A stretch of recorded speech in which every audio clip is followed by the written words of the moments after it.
Welcome to the Party at James's podcast. We continue with episode 2, Side B, The Evolution of Queens of the Stone Age. You know what, that last song, I thought it was a cover. I was like, it sounds like an 80s pop song, and I couldn't place it. And I looked it up because I really thought it was a cover. And I didn't want to sound dumb like with Bauhaus and Bela Lugosi's Dead. Alright, so let's talk about Queens of the Stone Age as a ever morphing band. I didn't even know Josh Homme was in Caius. I'd heard of Caius, and that's basically his band, and I have no idea that was his band. He's kind of progressed a lot since then. I don't know if we want to start. You guys want to start there? Because that's kind of where they started, or you guys want to work back? Yeah, I think that'd be good. Start with Caius and go forward.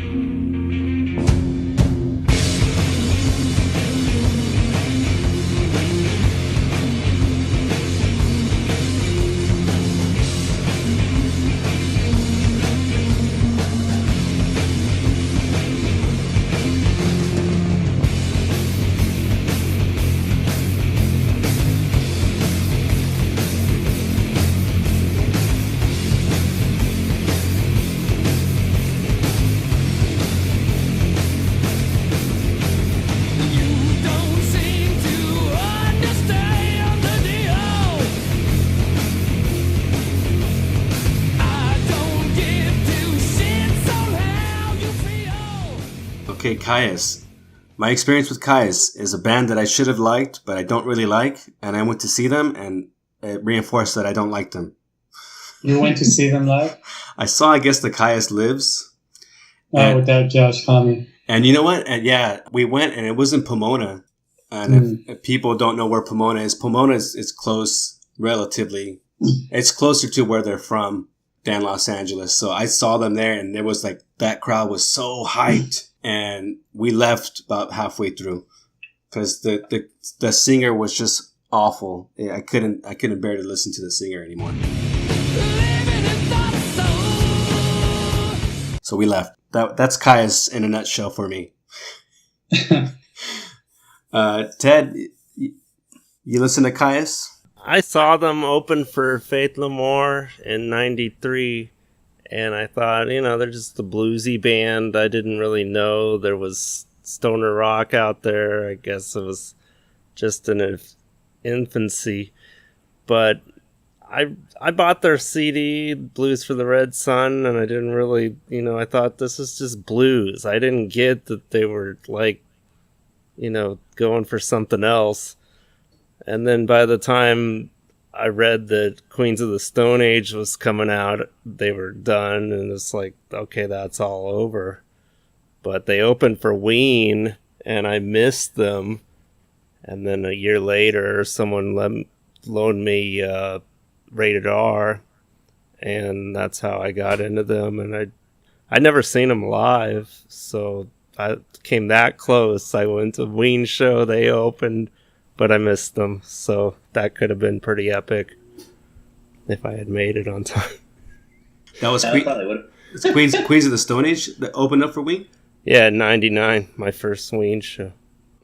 Yeah, they're buddies. Dean Ween played on, he played the guitar on one of the songs on Songs for the Deaf, and then he's in the last round of Desert Sessions, and so he co-wrote that song, I Want to Make It With You, that was on Evil Vulgaris, so he gets like a writing credit and everything. So they're like buddies, little guitar buddies.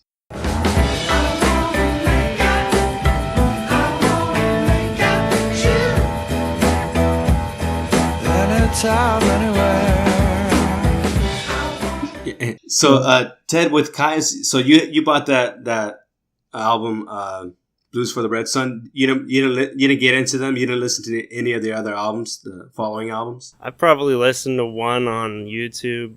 I bought Blues for the Red Sun again. I bought it, but I just, I don't like the singer.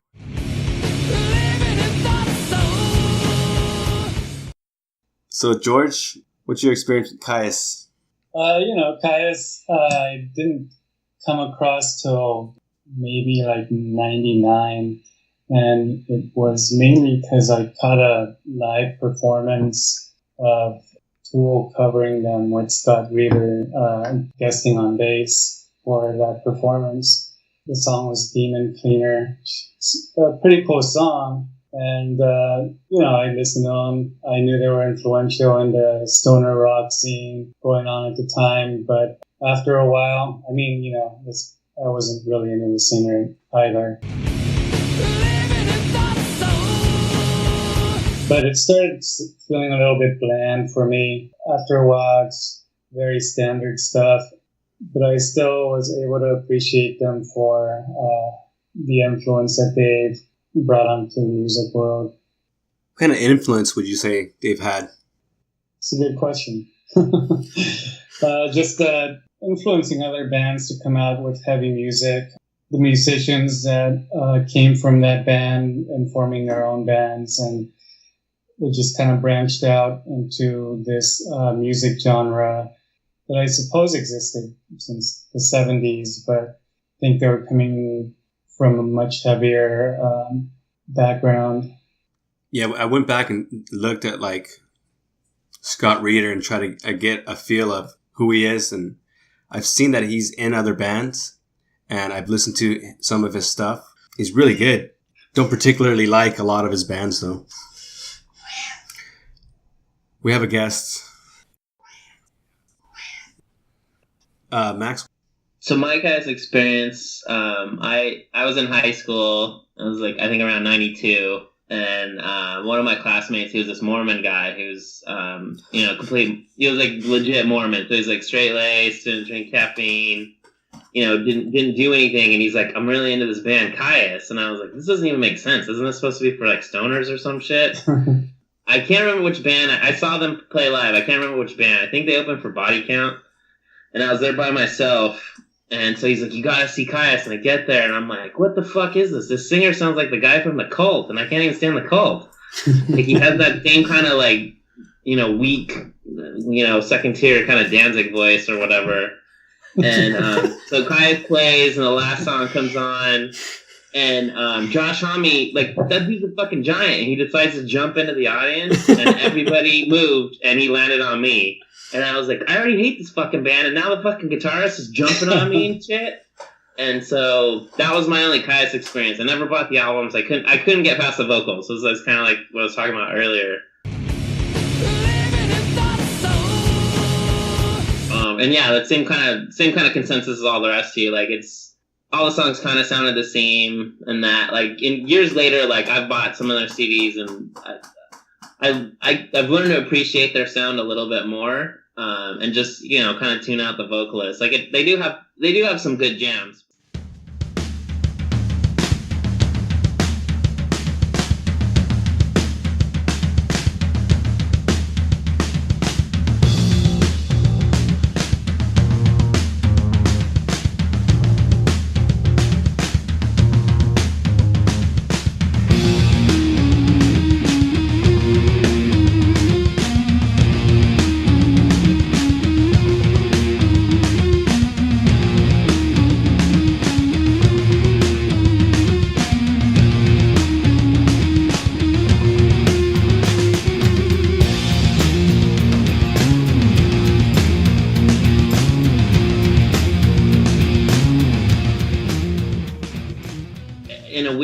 Kind of overrated, and I think it was one of those bands when they broke up, everybody started to discover them, and so they kind of had a mythical thing, and the fact that Josh Homme, for a good reason, will never put them back together, and he even sued them. That's why they had to be called Caius Lives in That. Josh Homme, it's not. I think they collaborated when they wrote the songs. I don't think it was the same as it is in Queens of the Stone Age. It's kind of hard to tell because I don't know if everyone's really telling the truth, but I think Caius was more of a collaboration than Queens of the Stone Age. They're fine, but I was just kind of whatever. So then when Queens of the Stone Age came out, I was like, ugh, that's that band with that giant ginger that jumped on me. I don't want to listen to those guys.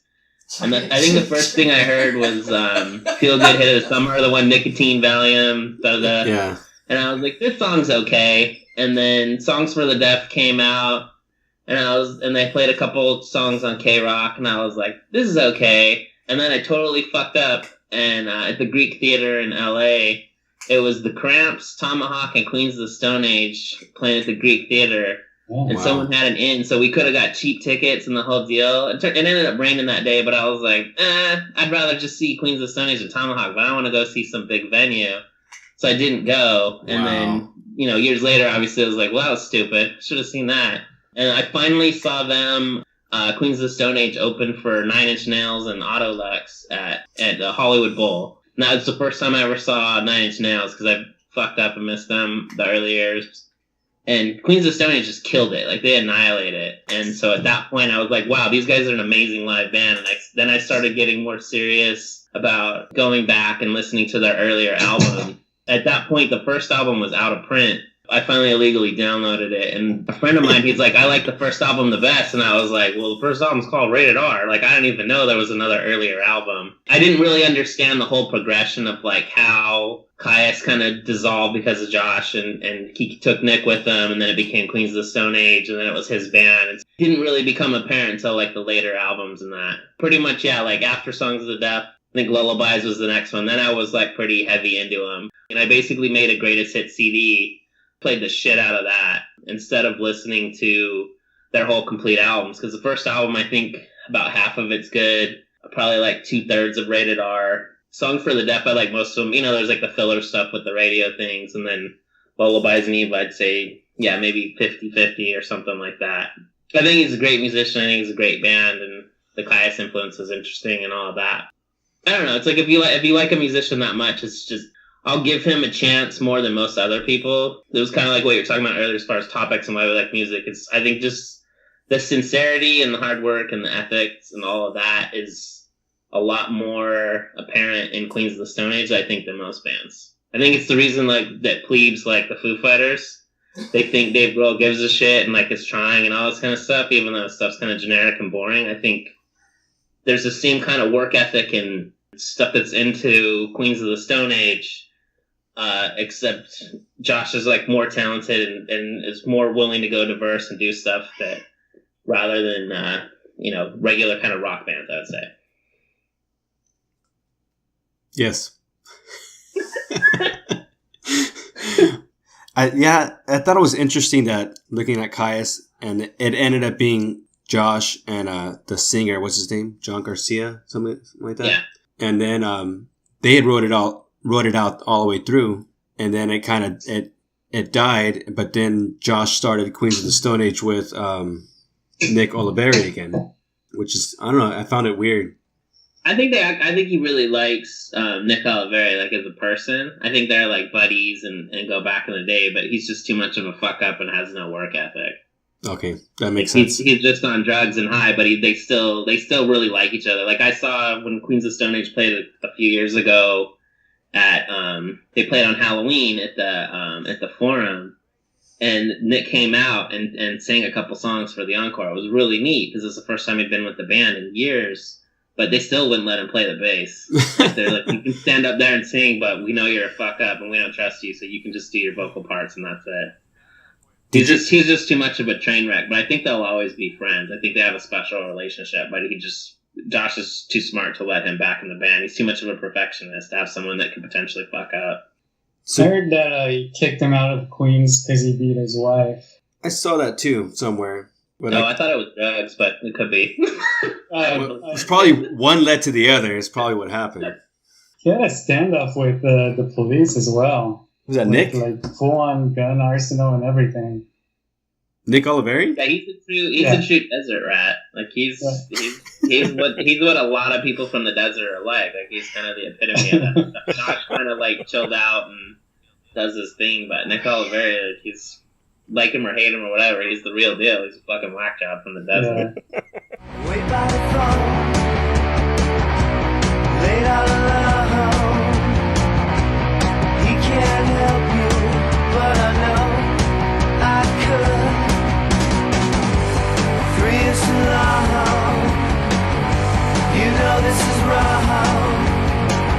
Everything scars the skin, push it in, break it off. I'm gonna leave, I'm gonna leave